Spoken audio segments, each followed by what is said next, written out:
연결해 보겠습니다. 박 기사님. 안녕하세요. 좀 이게 불확실성이 지나가서 오늘 좀 어떤 반등에 대한 기대감이 지난 한 주간 컸었는데 오늘 하락하면서 시작하고 있습니다. 오늘 하락은 좀 어떻게 해석하고 계신지요? 네, TL트로를 통해서 공급된 유로화가 예상치를 하회했고요. 독일이 ABS에 대한 보증을 반대했고요. 스코틀랜드 분리 독립은 실패했습니다. 최근에 제가 전망해드렸던 대부분 예상대로 되었었는데요. 하지만 이후에 엔화는 약세가 저지될 것입니다라고 말씀을 드렸었습니다만 안타깝게도 엔화는 더 약세를 보였습니다. 그로 인해서 우리 시장은 추가 하락이 강하게 진행 중이고요. 오늘은 우리 시장에 가장 큰 영향을 주고 있는 엔화가 더 약세를 보인 이유를 먼저 잡아드리고 더불어서 수정된 저의 전략을 제시해드리도록 하겠습니다. 최근 저의 시장에 대한 고민은 온통 엔화에 맞춰져 있었죠. 일본은 우리네 수출품의 절반 이상이 심각한 경쟁 상태에 있기 때문에 엔화의 추가 약세는 경계 대상이다라고 늘 말씀을 드려왔었습니다. 엔화의 약세가 저지되어야만 지수가 반등할 수 있다고 말씀을 드렸었고 그 반등의 시기를 저는 스코틀랜드의 분리 독립의 좌절과 ECB 1차 엘트로, TL트로 공급 이후로 보았었는데요. 모든 데이터가 예상치를 벗어나지 않았음에도 불구하고 엔화는 오히려 약세를 이어갔습니다. 심지어 스코틀랜드 분리 독립이 좌절되고 파운드화가 급등하는 상황에서도 엔화는 약세를 더해가는 바람에 지난 주말에는 원엔 환율이 빅 라운드 넘버인 950원대로 진입하게 됐고 외국인들은 2주째 매도를 강화하는 모습이 돼버렸죠. 오늘도 주가 하락의 이유 대부분이 엔화의 약세가 저지되지 않았던 것이 원인인데요. 그럼 어째서 엔화의 약세가 저지되지 않았을까요? 그리고 언제쯤이나 중단될까요? 환율은 돈의 힘을 의미합니다. 여러 가지의 요인들이 영향을 줍니다만 그중에 두 나라 사이의 실질 금리의 차이가 상대적 확률에 영향을 가장 많이 주는 요인 중에 하나입니다. 일단 이해를 돕기 위해서 공식 하나를 좀 소개해드리죠. 명목금리라고 하는 것은 실질 금리 더하기 물가 상승률로 표시를 합니다. 이거 쉽게 설명을 드려보면요.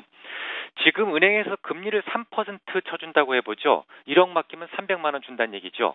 하지만 물가가 2% 상승했다면 그거 300만 원이 다 제 돈은 아니죠. 실질적으로 받은 이자는 1%밖에 되지 않을 겁니다. 결국 물가가 높아지면 높아질수록 실질 금리는 하락한다라는 것을 먼저 기억해 주십시오. 실질 금리가 하락하면 그 나라의 환율은 약세를 보입니다. 이는 마치 과거 브라질의 물가가 급등했을 때 헤아라의 가치가 폭락했던 것을 기억하시면 이해가 빠르실 것 같습니다. 실질 금리와 환율에 대한 정리가 끝나셨으면 이번에는 다시 미국과 일본으로 가보겠습니다.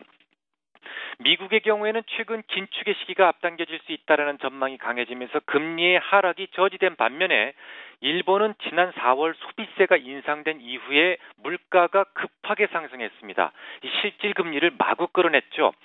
쉽게 말씀드려서 소비세 오른 만큼 물가에 전이 돼서 가격이 오른 겁니다. 실질적 물가가 오른 게 아니라 결국은 미국과 일본의 실질 금리 차이가 사상 최대 수준까지 확대됐고 이것이 달러화 대비 엔화의 약세를 유지시켰던 것으로 보입니다. 그럼 앞으로의 수정된 전략을 말씀드리죠.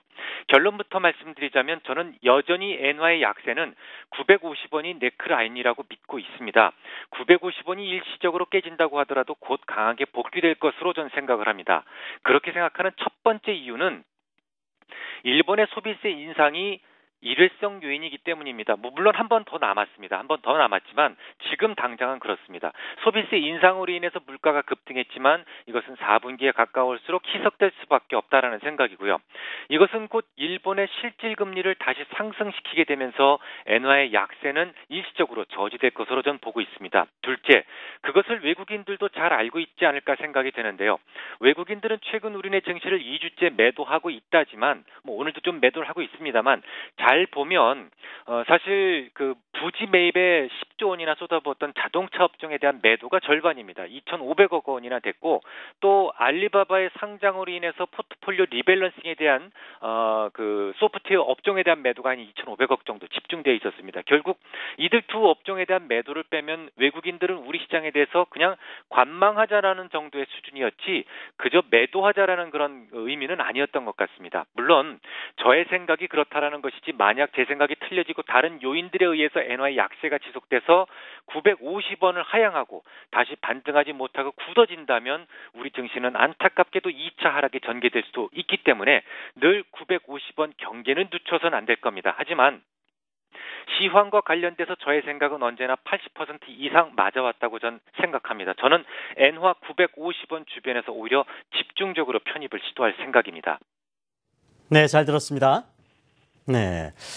일단 박문혜 이사께서는 지금 현재 시장을 이렇게 억누르고 있는 가장 큰 악재 요인, 불확실성적인 측면에서는 엔화의 움직임을 좀 들었고요. 하지만 엔화가 여기서 추가적으로 더 크게 급락하지는 않을 것이다라는 측면에서 좀 배팅을 하고 있는 것 같습니다. 참 주식하기가 쉽지 않습니다.